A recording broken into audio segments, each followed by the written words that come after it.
But we used to be up there every Saturday, and of course, used to hear Lloyd give us the great start. Well, good evening, ladies and gentlemen, and welcome to Stateline Speedway. We run down on your feature event, 25 laps. On the pole is car number 98, Bud Finale of Jamestown, New York, a 1957 Chevy. Next off the pole, car number 27L, Sammy LaMancuso of Jamestown, New York, a 1957 Golden Hawk. Lloyd Williams announcing a feature race in 1959. That's what I heard Randy told me. We had a Snars had this recording or something, am I hearing? Unbelievable. It was a I record. Can't imagine where it come from. Well, I don't either, but obviously Schnars won. That's why he kept it. Oh, Snars won most of them. He must have a lot of records. Good answer. I'll wrestle in car number 4 on the move. Here it is, the checker flag and the win. Harvey Stars. Part of a unique thing called a team race. That's how I wound up there. Yeah. Because I was racing it down to Jamestown Speedway. So one day, Harold Anderson or Harold Johnson stopped by the garage, one of the twin auto gang there, and they were running cars for Joe Sauna. So Harold stopped down and asked me if I would team up with Joe in this team race at Stateline. And I says I'd love to, because I had a pretty nice car at the time. It was a 51 Plymouth, I believe, and it ran really good. And he asked me to run with him, and I had to wind up winning that race because his car broke. How did it work? How did the team work? Did you each had separate cars? We had separate cars. I had the old car. He had the new car. Right. He had like a 55 or 56 Ford, and I had this 50 or 51 Plymouth. And both cars could not be on the track at the same time. Only one of you could be out there at a time and to complete this 200 laps. And they said when they went through the tapes after, or the recording, however they did that, you know, how they tracked that thing, that we were the only ones that never were both out there at the same time. So they disqualified everybody? I don't know what they... So anyway, Joe's going like a bat out of heck, and he's winning. He won quite a few races there too, Joe did. Right. Breaks a spindle. So all at once they're hollering, get out there with your car, you know. I had to finish most of that race with that old car, and we won it. No, I was the only one ever. Really? Yeah. So you won, you and Joe won, and you retired the trophy forever, so That was it. there's only one. That's the only one they ever did. Most probably was too much work for them, probably. You know, I was going to bring that up at this because I didn't think anybody knew there was ever a Sunday race at Stateline. Yeah. That was the only one there was, and I did win that. So you're kind of a one. If they do something strange, you win. I'm in.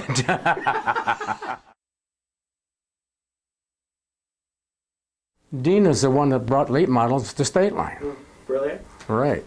He's the one that started that business. I think he'd run Daytona for a couple of years or something, and he come back with... But the Chevy was a 58, so it must have been prior to that somehow. He brought these late... He's the one that started that late model stuff there. But a nice guy. Which begs the question, did you guys talk a lot among yourselves as far as techniques or something new? Was there a lot of... You know, you talk a lot, but there's a lot of lying going on. You know. Okay, 27 came from Chuck Nelbone. That was one of his favorite numbers. And we used to work together in the garage. The L happened, we went to Skyline. I think it was Skyline when them guys from Ohio were coming. Like Johnny McGinley and Bailey and all them guys. And I think one of them was 27. So they told me I had to do something to change my number, so I put the L on with a masking tape. And that's been there ever since.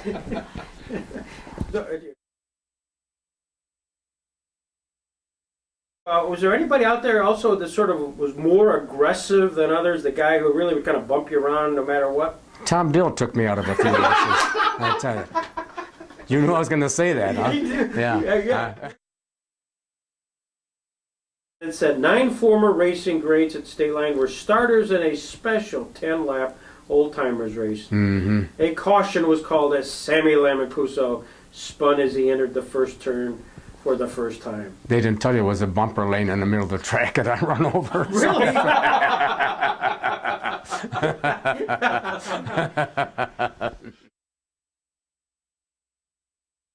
Tom Dill, laughing boy, everything was a big joke with him.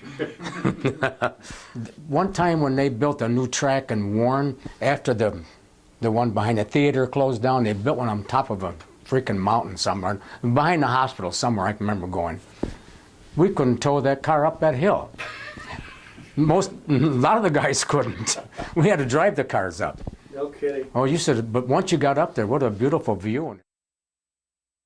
Whitehead, the old flying farmer. Another guy that he was, he wouldn't take no crap from anybody either. I got that sense. Did you get that feeling from him? Yeah. That's you. Sammy LaMancuso, they the best. What a guy. I quit, I think, I'm trying to think 73. And I don't remember why I quit. I was mad about something, and I'm not even sure why anymore. I probably do, but I'm not going to talk about it.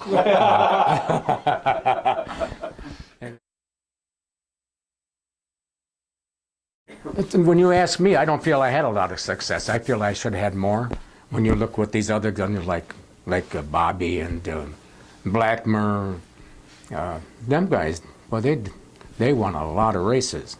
But I worked a lot with different kind of stuff, you know, the Studebakers and whatever, you know. I can tell I've you, this is the enjoyed this. best interview. This is really good. I've enjoyed this. Thank you. You're sharp. Thank you. Was over, we'd always wait for the infamous closing to the races, and the famous quote that he always had was, and remember, ladies and gentlemen, the place to take chances is here at the Speedway, not on the highway. And he used to draw that out like that, and always, immediately following that, he'd put on this old, warped, scratchy 45, and it would be in the year 2525 by Zager and Evans, Zager and Evans.